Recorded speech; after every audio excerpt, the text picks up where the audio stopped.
Hello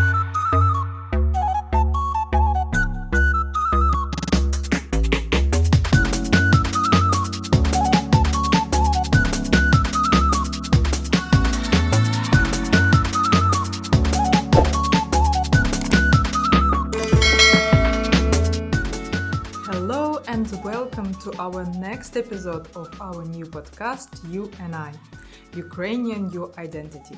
This podcast will help you and us to reinvent Ukrainian culture, history and tradition, and to see the history through the eyes of ordinary Ukrainians. We will also highlight differences and similarities between British and Ukrainian cultures. Today we'll talk about something truly special, the magic of children's books, and how stories connected children and families in Ukraine and here in the United Kingdom. Even now, during very difficult times, stories still bring hope, comfort and joy. And our first guest joins us online from Ukraine. He is not only a children's writer, he's also defending his country. Let's speak with Marine Konstantin Malamush about why he keeps writing stories for children even during the war. My name is Konstantyn Malkoni. I'm currently undergoing rehabilitation. I went to the front as a volunteer on the second day of the full-scale war in Ukraine. I'm a children's writer. I like to make children happy. While being at war, right on the front line, I wrote 6 books. 5 of them are for children and parents, and 1 is for elderly people. I care deeply about these people because they make a great contribution to society. But then they are often forgotten. I call my first books Superhero because they're about discovering talent. I've been to 42 countries around the world, helping to reveal talents every day. And then I found myself at war and started writing. Because even there is still an opportunity to help children discover their talents. We created a small cartoon based on my comics. The cartoon is in Ukrainian. It will be available on YouTube. Please watch it. I'm trying to make children smile. This cartoon is very kind and lasts only 5 minutes. It's about how completely different creatures can become friends. Absolutely different, like a little penguin and a hamster. I have given away more than 45,000 of my books to children. I printed them and distributed them for free. There is a new book called New Children for Parents in English. And what is this book about? It's about gently explaining to parents, without suppressing the child, that we control devices, not the other way around. I have a firm belief that for there to be peace, everyone must make their own kind of positive contribution. Some cook borscht for the soldiers.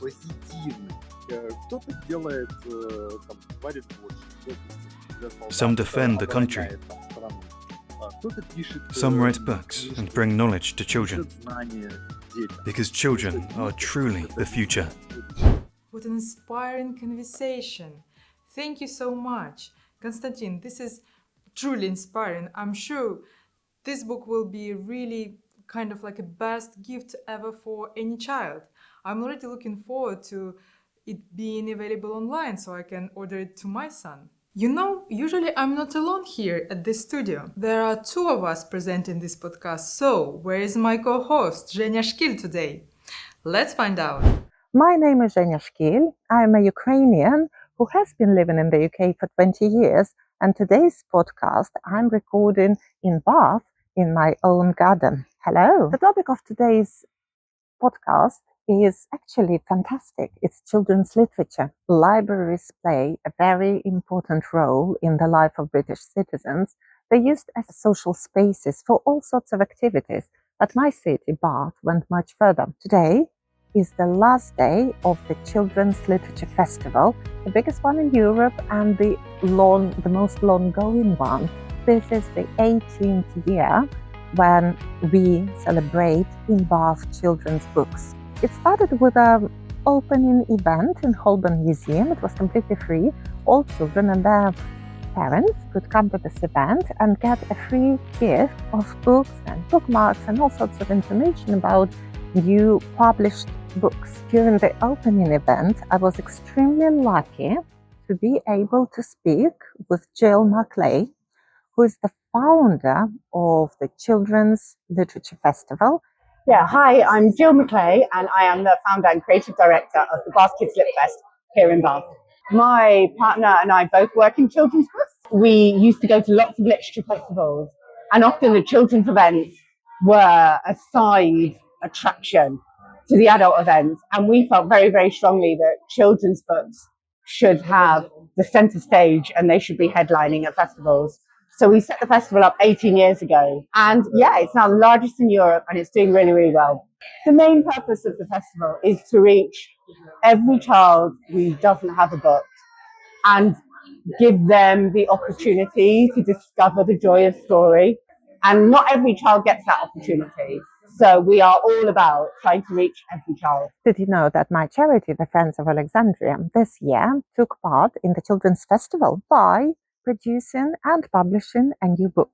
The book is called Vitalii Petrenko and the Secret of the Roman Baths, and it was written by a local author, Claire Bramwell-Pearson, and illustrated by Ukrainian refugee Alexandra Dikaia. So I have a little interview with Claire Bramwell-Pearson. Shall we listen to it? My name is Claire Bramwell-Pearson and I'm the author of Vitalii Petrenko and the Secret of the Roman Baths. My background is actually in children's cartoon film animation, and I worked on many big budget feature films for large studios such as Walt Disney, Warner Brothers and Amblamations. I always wanted to create my own children's adventure stories and not just illustrate someone else's idea. For many years, some exceptional Ukrainian women who I've liked and greatly admired, they in turn introduced me to Ukrainian culture. When I heard that Zhenya wanted someone to write a children's story about a Ukrainian refugee who had come to live in Bath, I jumped at the chance to help the charity. The book is set in Bath, but I wanted to weave into the plot a well-known Ukrainian fairy tale character, which the children of Alexandria would recognize. So what could be better than having a three-headed dragon as one of the main characters in the story? Vitalii is actually named after a friend of mine, but his surname is not Petrenko, which I think is a very popular Ukrainian name. Edward Austen, of course, is inspired by the famous novelist Jane Austen, who lived in Bath. I've already started the next book with an idea for the third in the series. As I have already mentioned, the book is illustrated by Alexandra Dikaia. She's not just an illustrator, she is an artist and she is an author, and she gave me a fantastic interview. Let's listen to it. Мене звати Александра Дікая, я художниця і письменниця. Я була дуже рада взяти участь у створенні книги про Змія Горинича у римських лазнях. Книги для мене – це про вічне. Це про тексти і ілюстрації, які можуть прожити набагато довше, ніж я. Які можуть розказати мою історію, історію людей, які мене оточують, історію світу, який мене зараз оточує, навіть коли мене вже не стане. І для мене завжди читання книжки і занурення у книжковий світ було чимось найщасливішим із дитинства. У мене є дивна особливість, мене може запалити просто сполучення слів.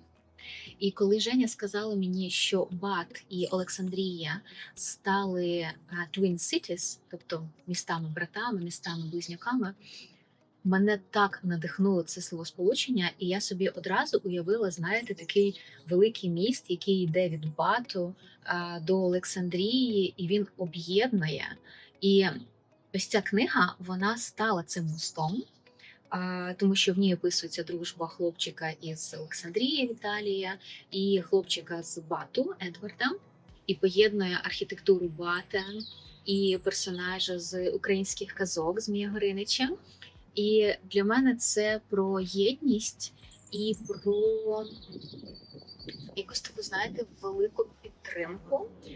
Я не лише ілюстратор книжок, я веду також курси, де навчаю людей створювати свої казки, писати книги, малювати ілюстрації. Також я проводжу марафони, де ми разом просто малюємо для себе, для душі. Це скоріше арт-терапія, тому що я дуже-дуже сильно туплю за те, щоб ми щось продовжували робити руками.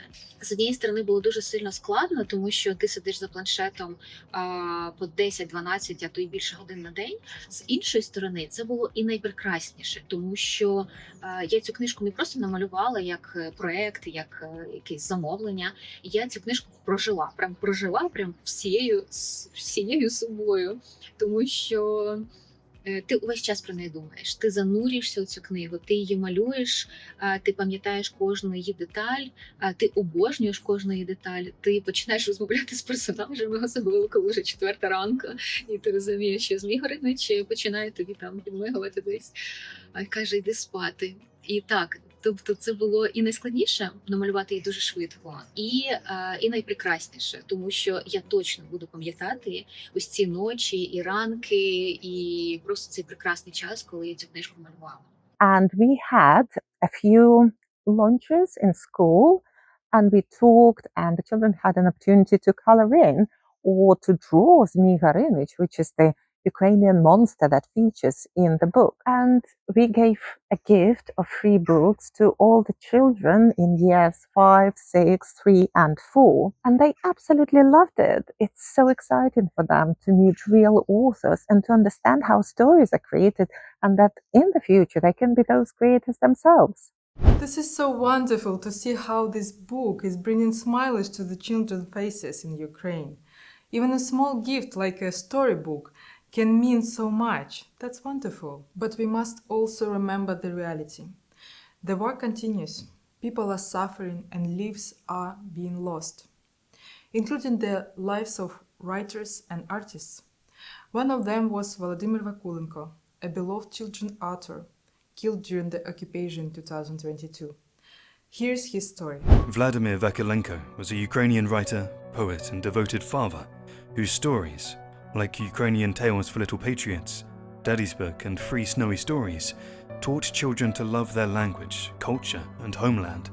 When Russia invaded in 2022, he chose to stay in his village of Kapitalivka near Izium to protect his son and support his community. Vladimir never hid his patriotic views, and he knew they would come for him. Russian soldiers abducted him, held him captive, tortured him and eventually killed him. For months, his fate remained unknown. Only after the liberation of the village was his body discovered in a mass grave in a forest, among many other victims of Russian occupation. But his voice was not silenced. Some of his books are still available today on Amazon. Links are in the video description, continuing the legacy of a writer who believed in freedom until his final breath. Ukrainian literature lives on. Books are still being published, written and shared even in the wartime. And while our team in Bath, in Kyiv, another book event is happening, the annual book fair.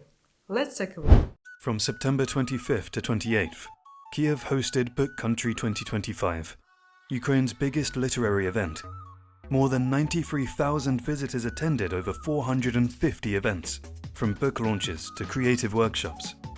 Over 90 publishers and authors presented new releases, including the first Ukrainian edition of Berserk and books by Irina Karpa and Vasyl Shklyar. Famous guests, writers, musicians and TV hosts made the festival a true cultural celebration.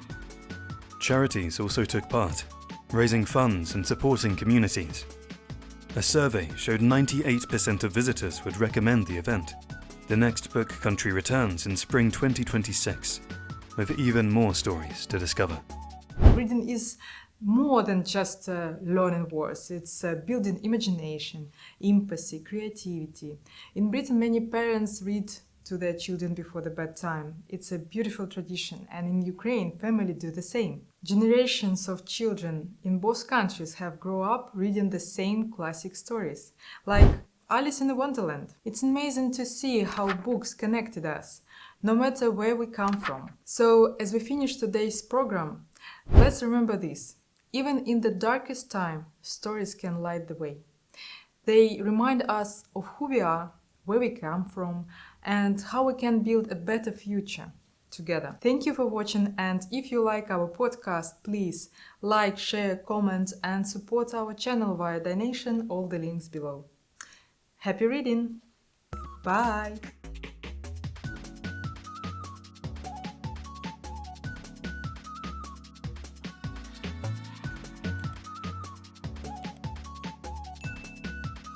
Thank you.